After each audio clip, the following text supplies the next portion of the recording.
आज के समय 5G की ओर जा रहा है, लेकिन हम लोग वर्तमान में 4G यूज कर रहे हैं और एक काफी लंबे समय तक 4G यूज करेंगे। लेकिन 4G भी अचानक से डेवलप नहीं हुआ।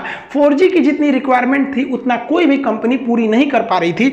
इसीलिए गवर्नमेंट ने कहा कि देखिए आप 4G ले लीजिए, लेकिन इसमें सुधार करते रहिए, लॉन्ग टाइम तक आपको सुधार करना पड़ेगा। तो उसी को कहा गया लॉन्ग टर्म इवोल्यूशन, यानी उसमें सुधार।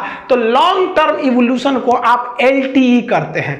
तो जब 4G टेक्नोलॉजी में धीरे धीरे सुधार की क्रिया होती है तो उसी को हम लोग कहते हैं LTE। अब ये 4G दो अलग अलग चीज का यूज कर रही थी। इंटरनेट चलाने के लिए डाटा भेज रही थी, वो ऑप्टिकल फाइबर के थ्रू भेज रही थी बहुत तेज स्पीड में, और जो वॉइस था ना बात करने के लिए, उसके लिए वो रेडियो फ्रीक्वेंसी का यूज करती थी RF। रेडियो फ्रीक्वेंसी में डिस्टरबेंस बड़ी ज्यादा होता है। तो 4G जब लाया गया तो LTE लाया गया क्योंकि इसमें सुधार की जरूरत थी। अब इस 4G में समस्या ये था कि डाटा तो तेज चलता था, नेट तेज चलता था, लेकिन फोनवा कीजिएगा तो फोन जाता था आपका रेडियो फ्रीक्वेंसी में, जिसमें कभी सिग्नल अच्छा नहीं रहता था। कभी आप फोन करेंगे, अब उसमें कई सिग्नल भेजे रहते थे, आप बात करते करते रहिएगा, किसी का दूसरे का आवाज आने लगेगा, कभी कॉले नहीं लगेगा।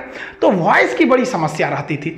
तो कंपनियों ने सोचा कि भाई आप जियो भी लिए होंगे ना शुरुआत में, तो 6 बार फोन कीजिएगा तो 1 बार लगता था। शुरुआत में जब जियो आया था तो लगता ही नहीं था फोन। रीजन क्या था कि 4G का डाटा स्पीड तो ठीक था, लेकिन जो वॉइस भेजता था ना वो क्या करता था, वो रेडियो फ्रीक्वेंसी में भेज देता था। तो रिलायंस ने क्या किया, उसने कहा कि एक काम करते हैं, हम जो डाटा भेज रहे हैं एक काम करते हैं उसी के साथ साथ हम वॉइस को भेज देते हैं, तो दोनों का स्पीड तेज हो जाएगा।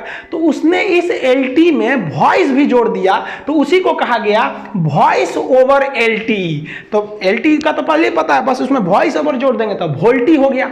तो रिलायंस जब लाया था शुरुआत में जियो को तो LTE लाया था, तो बड़ी उसकी कॉलिंग की समस्या थी। तब क्या किया, 1 साल बाद उसने वोल्टी ला दिया।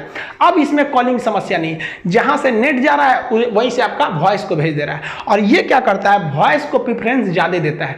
इसलिए आप देखेंगे अगर वोल्टी मोबाइल रहेगा ना खटाक से लग जाता है, और LTE वाला रहेगा ना तो टूक टूक टूक टूक करेगा, जल्दी लगेगा नहीं। अब वोल्टी वाला फटाक से लग जाता है। और वोल्टी में अगर आप देखेंगे तो जब आप वॉइस कर रहे होते हैं तो आपका नेट थोड़ा सा उसको नेट को प्रेफरेंस कम देता है, वॉइस को प्रेफरेंस ज्यादा देता है। तो आजकल जितनी भी मोबाइल आ गई हैं सब वोल्टी आ गई हैं। अब वोल्टी को गोली मारी, अब तो 5G आ गए हैं सब।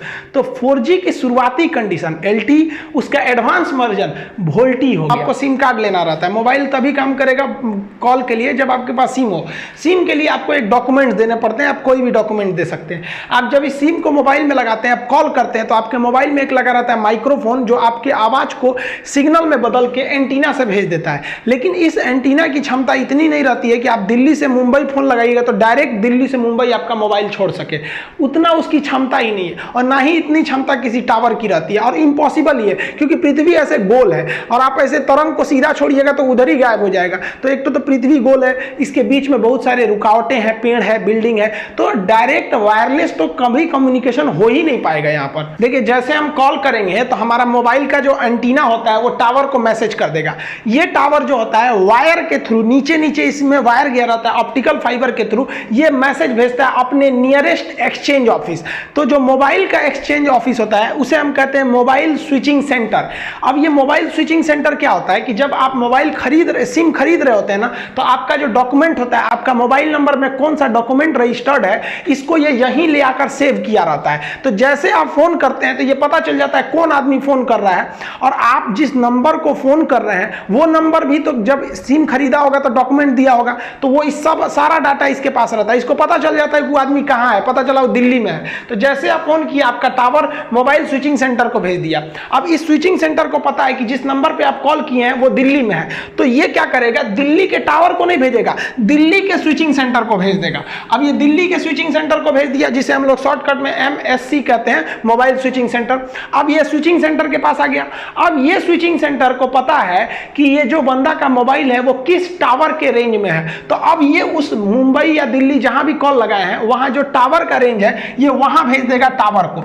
अब ये टावर जो है अब पता करेगा कि मोबाइल कहां है। जब तक वो खोज रहा होता है, ये प्रोसेस में 1 से 2 सेकंड लगते हैं, ये लाइट की स्पीड से ये चलता है, और ये जैसे टावर को मिल जाते हैं आप तुरंत आपके मोबाइल में रिंग होने लगता है कि फलाना का फोन है, यहाँ आ गया फोन। तो आप जब फोन लगाते होंगे तो आपको आवाज सुनाई देती है, टुक टुक टुक टुक ऐसे थोड़ी सी रिंग टोन सुनाई देने लगती है, या फिर उसके अभी तो कोविड-19 वाला बोलता है, तो उस जो बोल रहा होता है उस दौरान ये सारा प्रोसेस हो रहा होता है। अब आप बताइए, इसमें एक स्विचिंग से टावर से स्विचिंग सेंटर केबल से आता है, तो ये तो केबल से ही होती है। केवल आप में और टावर में जो बात हो रही है ना वो वायरलेस हो रही है, बाकी सारी चीजें जो होती हैं वो वायर के थ्रू ही होती है। पहले जो एक्सचेंज ऑफिस काम करता था वो अभी आपका स्विचिंग सेंटर काम कर रहा है, और यहीं से पकड़ा जाता है, कॉल ट्रेस कर लेते हैं। आपका आखिरी कॉल कहाँ था, तो आप जहां भी किए होंगे, आप जैसे ये जो आपका मोबाइल स्विचिंग सेंटर होता है आपके हर जिला में एक होता है, तो आप उस स्विचिंग सेंटर पर रहेंगे। अब ये स्विचिंग सेंटर को पता है कि आप किस टावर के अंडर में बात किए थे।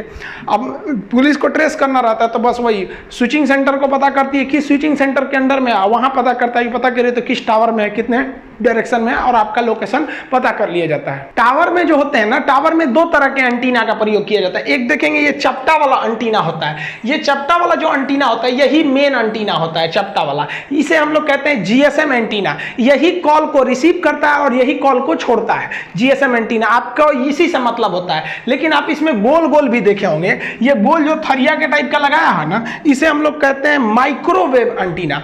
ये क्या काम करता है, ये एक टावर से दूसरे टावर में बात करता है। जैसे मान लिया कि हमने किसी को फोन किया, यहां से पटना में फोन किया, जैसे हम किसी को पटना से फोन किए, मेरा मोबाइल ये एंटीना हमारे नियरेस्ट टावर को भेजेगा, और टावर का जीएसएम एंटीना उसको लेगा और अपने जमीन के नीचे भेज देगा ऑप्टिकल फाइबर के थ्रू मोबाइल स्विचिंग सेंटर पे। अब मोबाइल स्विचिंग सेंटर को पता है कि इसको पटना में कॉल किए हुए हैं हम, मुसल्लापुर हाट में, पटना में, तो ये मोबाइल स्विचिंग सेंटर पटना के स्विचिंग सेंटर को भेज देगा, और जो आदमी था उसके मोबाइल को भेज देगा कि भैया ये टावर वाला खोजो, तो ये किसको खान सर फोन किए, वो आदमी कहाँ है, तो ये कहेगा ये टावर वागिले ससुरा, वो आदमी तो मुसल्लापुर हाट में रहता था, पटना में रहता था, अभी वो पता नहीं कहाँ गया है, हाजीपुर चल गया है, तो ये कहेगा कि हमारे रेंज में नहीं है, जबकि इसी पे रजिस्टर्ड था, इसी टावर में।